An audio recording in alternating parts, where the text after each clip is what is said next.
A market research group conducted a survey of 1,000 consumers and reported the following. 720 consumers like product A and 450 consumers like product B. The question is, what is the least number of consumers that must have liked both products?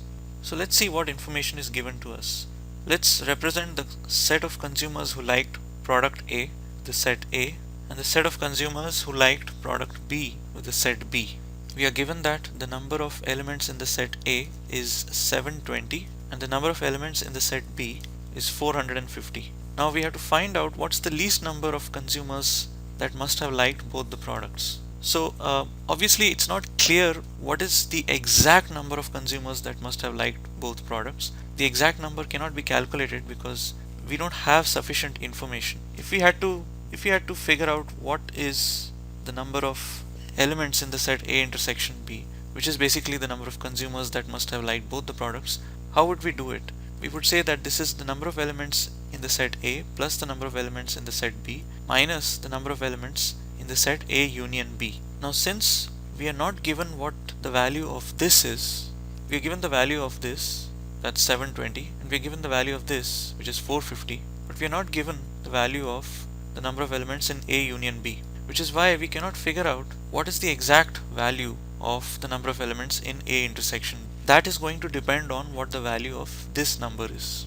Now the question asks, what is the least number that must have liked both the products? What is the least possible value that this can take? What is the minimum value that this can take? If we want to minimize the value of this term, we should be taking the maximum possible value of this term, because the term on the left hand side is 1170 minus the term on the right hand side.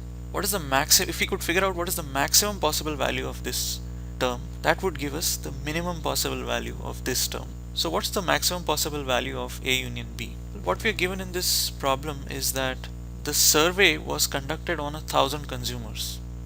Now it's possible that some of these consumers neither liked product A nor liked product B, in which case we would draw a universal set U and say that the size of this universal set is 1000. Some people liked A, some people liked B, some people liked both A and B, and there were some people who did not like either A or B. The maximum possible value that this can take is actually 1000. This would be a scenario where every person likes at least one of these two products. That is, this would be a scenario where this region is completely empty. To maximize the set, the number of elements in the set A union B, we have to ask how large can these two sets grow.